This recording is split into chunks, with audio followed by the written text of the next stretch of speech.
How's my mic? Yeah, I can hear you.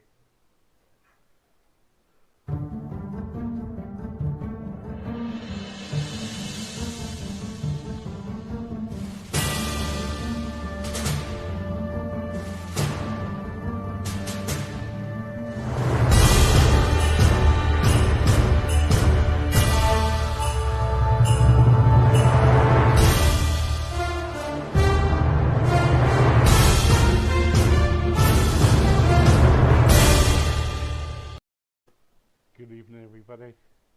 I hope you enjoyed the last show. Sorry about the interference here, but anyway, it's Wednesday. You know what happens on Wednesday this time. We have Warren on. Hello, Warren. How are you? I'm well, thank you. How about yourself? I'm okay. Yeah. Um, Understanding children's behaviour. How about that? That's a complicated one. Yes, you never. And by the way, guys, you never know. But um, Warren never knows what's up next.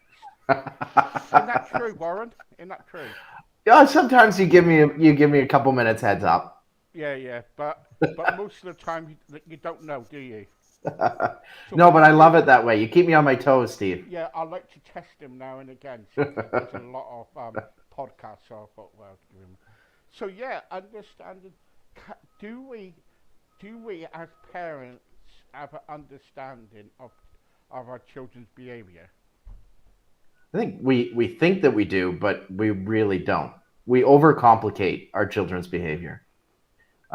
We assume that they're manipulating us or that they have ulterior motives, that kind of stuff. Where they're particularly when they're really young, they're largely being driven by their reptilian brain and driven more by instinct than anything else.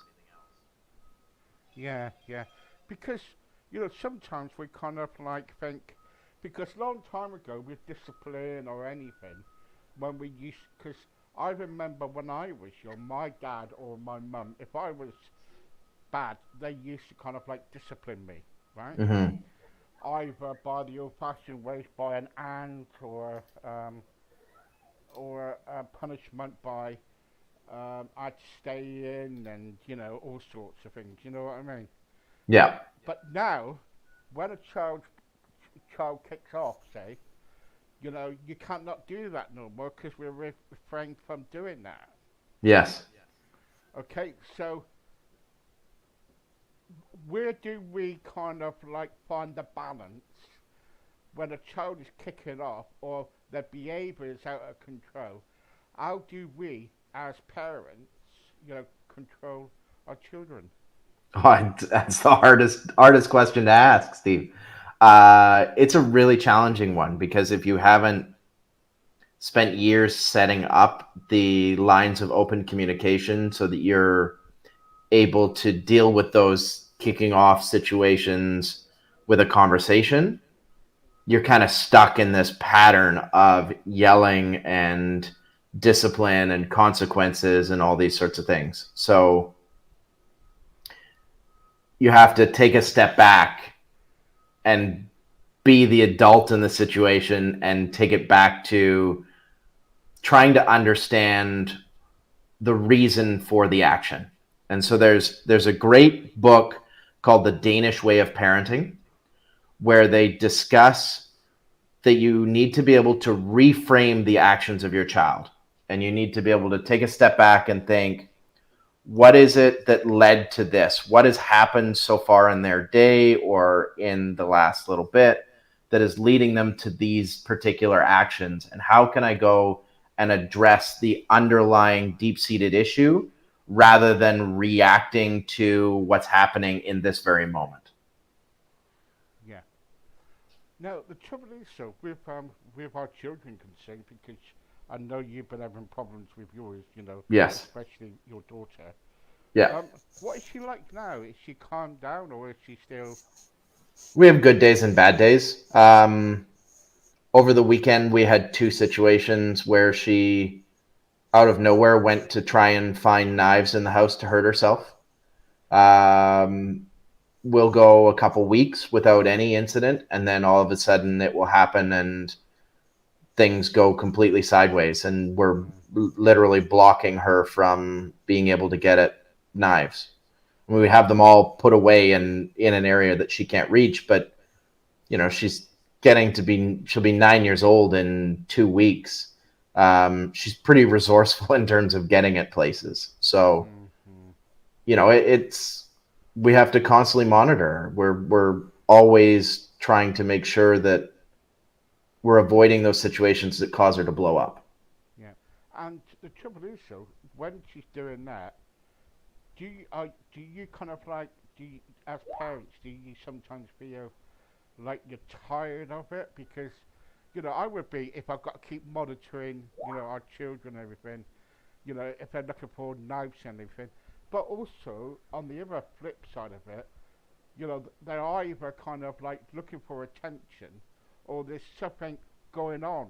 You know what I mean? Yeah, it's to answer the first question, it's exhausting. To constantly feel like I have to be on guard for my child to hurt themselves. It takes a huge amount of energy out of me, and I get a rush of guilt every time I think, well, she's just going to do it anyway. So, and then I feel terrible for having that thought go through my mind. And then I remember, no, Warren, you're human. Anybody who's human wants bad situations to end, and at a certain point goes, well, just get it over with. But then, it's like, okay, you're her parent. You're the single thing keeping her from doing something that there's no coming back from. And so no matter how tired you are, Warren, and how exhausted and frustrated, you have to keep going with doing the right things, that you can't take the easy route. And I have to model that for her, that when life is difficult, you keep pushing through it, and you have to have resolve. And I'm hoping that because she's seeing that from me, she's going to take that as something that she needs to do as well in her life, and not allow it to become overwhelming and want to immediately go towards hurting herself as the only solution. Yeah. So, sometimes we forget that we are the models that our kids are going to replicate. And so if we're always saying, well, that's too hard, let's just give up, that's what they're going to do. So we have to showcase to them the effort is worth it. They're role models, aren't we? Yeah, we're supposed to be. Sometimes it's really hard because we are imperfect. We're humans, and we have to forgive ourselves for that. But we have to move on and try to make sure that we're staying the course. Yeah. So when they kind of like, so say if you're like, I don't know what happens in your house. So do you, when you have your evening meal, say, do you have it all on one table, or you around the house, say? Yeah, since the kids were really young, we've always done every single dinner is at the dinner table. No TV, no distractions. We have a family conversation, and we go around the table and say what we're grateful for in our lives, what good happened in our day that day. And so we really try to make sure that the conversations are positive around the dinner table, and get an understanding of what's happening in each person's life, because we're all busy and going through stuff. So we try and reinforce that we're here for each other around the table to share and support each other. Yeah. Because children sometimes, they always display like a range of certain behaviours that can actually like reflect on other people's take. Do you get me? Yeah. They're like mirrors. Yeah, that's it. Yeah, they're kind of like mirroring it to get the attention sometimes. Yeah, I think it's actually a natural human nature thing to do is mirroring. It's actually a sales technique as well, is when you are trying to get somebody to do something, you mirror their emotions. And when you do that, somebody feels a greater connection with you. And so a lot of the time when kids are doing it, when they're mirroring, it's in order to establish a connection with the parent. It's subconscious, but that's why they're doing it. Right. Okay. I just want to look at the punishment side of things Sure. because a lot of because the punishment now with children, and everything, there's certain things that you can't do. As I said in the program, because I remember when I was young, I used to get an hand the back of my head, Yeah. or Wooden spoon for me, but yeah, or there's other things as well, which I don't want to mention, but mm-hmm. it was tough, Yep. and children these days now has got it so easy because you can't touch them. Yeah. Do you agree? I've spanked my kids, and every time I did, I regretted it. I felt horrible for it, and I don't feel like it modeled what I want them to be like. It, responding to bad behavior with violence just creates that cycle of violence. Yeah. So I made a promise to my kids a long time ago that I would never spank them again, and I haven't. Right. I have certainly picked up my kids and carried them to their room when they are refusing to do as I've asked. But I don't think kids should be spanked. I don't think it fosters what you're hoping that it's going to foster. Mm. There's a part of me that that does agree that some kids need that as a lesson. Like they'll keep pushing and pushing and pushing until there's a consequence that they can really feel. But for the vast majority of kids, I would much rather lead out of respect than lead out of fear. And as parents, that's what we are. We're leaders. And the problem with leading through fear, so things like spankings and heavy-handed consequences, that kind of stuff, is the second you're not paying attention, there is no more reason for the child to behave the way that you want them to behave. Right? That if you can't see it and there's not going to be a consequence, why would they continue to behave appropriately? Right? Okay. Whereas if you lead through respect and love, where the child wants your approval and praise, they're going to continue to behave that way in the off chance that they could get that positive praise and respect. There is motivation above and beyond a fear of consequence to continue to behave in the way that they should behave. And so I think if you can establish where your child looks up to you, respects who you are, understands why there are boundaries, what's in it for them out of those boundaries and rules, they're much more likely to behave within the constraints that you provide. Right. Okay. So, how about if so? So, what do you do now? How do you kind of actually control your children now? Then, sorry, not control. Sorry. Yeah, I was going to say, I'm not sure I have control. Sorry. Sorry. How do you not control? How do you discipline your children now?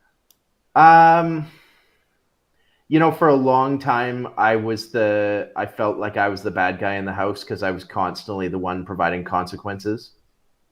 I have pulled back on a lot of the consequences recently, and I have found that has worked remarkably well, that my kids are better behaved because of it. Because I'm not constantly on top of them with consequences and discipline and all these sorts of things, they're acting out less. Now, maybe that's age thing too, because they're getting older. A lot of the consequences now are around time with technology and taking away some of the incentives. Like if we were going to go to the water park, it's, well, I'm sorry, but the disrespect that you showed this morning doesn't make me want to take you out and experience that in public. Right. So we're not going to go to the water park today. If your behavior changes and, I feel like we're in a good place where I want to go out and spend time with you in public, then maybe we can do this again. But for right now, I don't have any reason to want to take you to do these things. And it explains why the consequences are in place. It makes them understand what it is that they are losing because of their behavior. And it gives them the ability to have empathy to see it from my perspective as to why I don't want to reward them for poor behavior. Yeah, yeah. I'll tell you what I want to do is, can I just show a video for a minute for a Yeah, by all commercial? means. And then I'll get back. How to handling children with behavioral problems. Every parent should understand the different children behavioral problems. These behavioral problems are commonly different depending on your child's condition. As experts claim, the children behavioral are classified into various aspects. The typical examples of these are anxiety, psychological, disruptive, habit and sleeping disorders. Fearful or anxiety disorder is a normal part of a child's development. However, if this condition persists and becomes generalized, it may lead to socially disabling conditions. As studies show, out of 10 children, 6 of them may develop this type of behavioral problem. The psychological disorders, on the other hand, are the second children behavioral problems that can manifest through several disturbances. These included emotions, physical functions, behavior and mental performances. This children behavioral problem is caused by several factors like parenting styles, marital problems, child abuse, injury, separation and inconsistent. The disruptive children behavioral issue is also observed to some children, especially to those who are longing to catch the attention of their parents.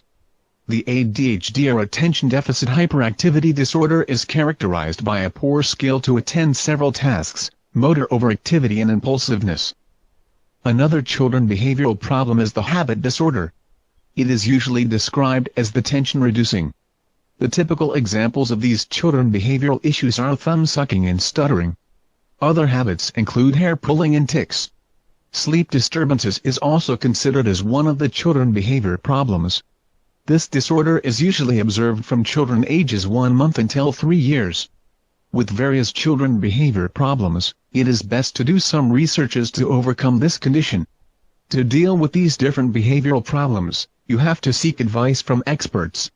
For further details, the following are some effective tips in dealing children behavior problems. Focus on your children behavior problems. Every parent should know how their children act on a certain situation. Once you identify the problems, you have to deal with the first behavioral concern to avoid any confusion. Guide your children. To solve children behavior problems, you have to spend more time to your children and start guiding them. There are some children who respond negatively in giving orders. It is also best to ask your children on their preferred activities and habits to avoid conflicts. Set rules for your children and enforce them. Spoiling your child is not advisable. It is best to discuss some important rules for them to realize what is good and bad. Along with the provided rules, you have to impose some consequences once they break the rules. Proper outlets to expel your child's physical and creative energy. Hyper or bored children may lead to behavioral problems.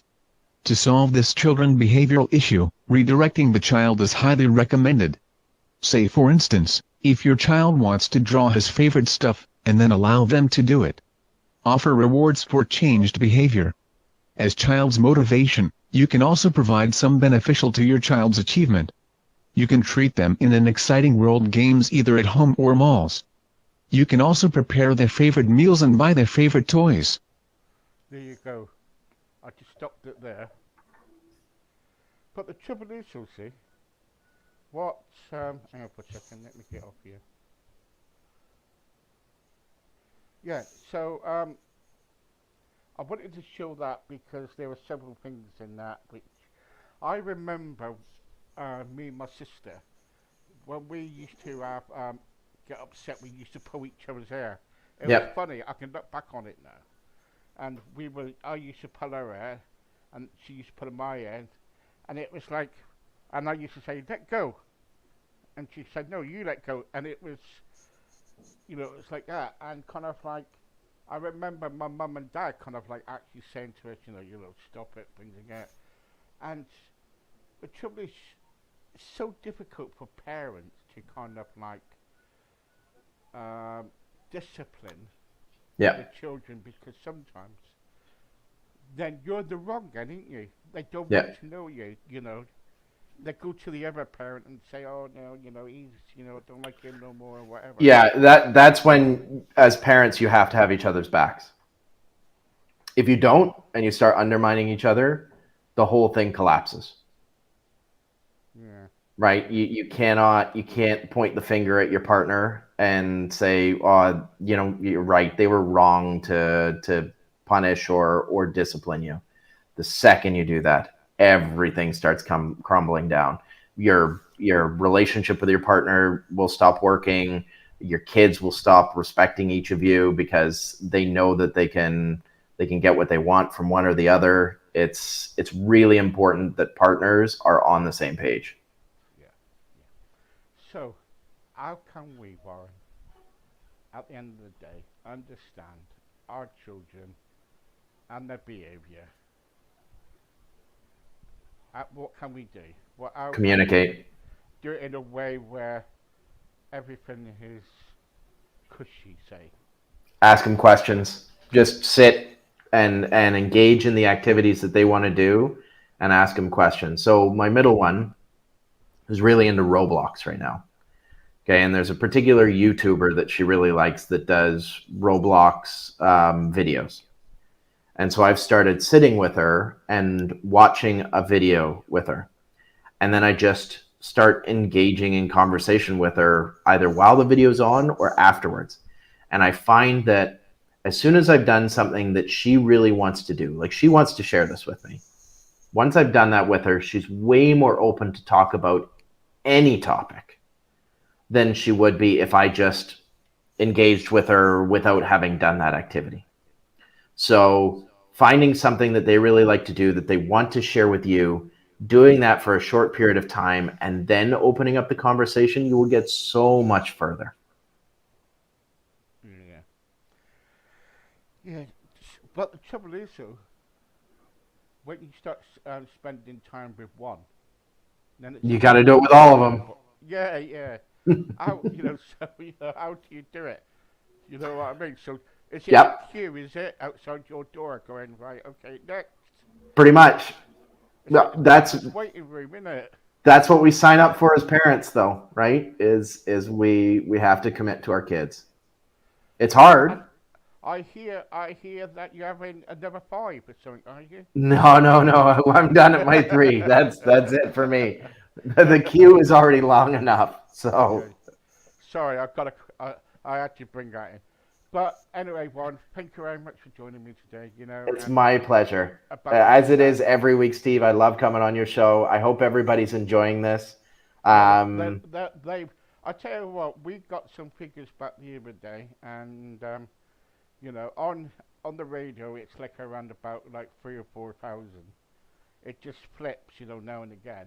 yeah, And on here, it's like couple hundred now and again. You know what I mean? it's They might amazing. not listen at the same time, Yeah, but they've got 5 or 6. But people do come back to it and go, yeah, yeah, it's it's really good. amazing. I'm glad everybody's enjoying it, and I always look forward to this. This is the highlight of my week. Oh, brilliant! I'll tell you what I'm going to do. I'm going to challenge you now. Actually, before we go, Sure. I want you to do something for next week. Okay, you want me to come up with a topic? Yes, please. Yeah. You got it. All right.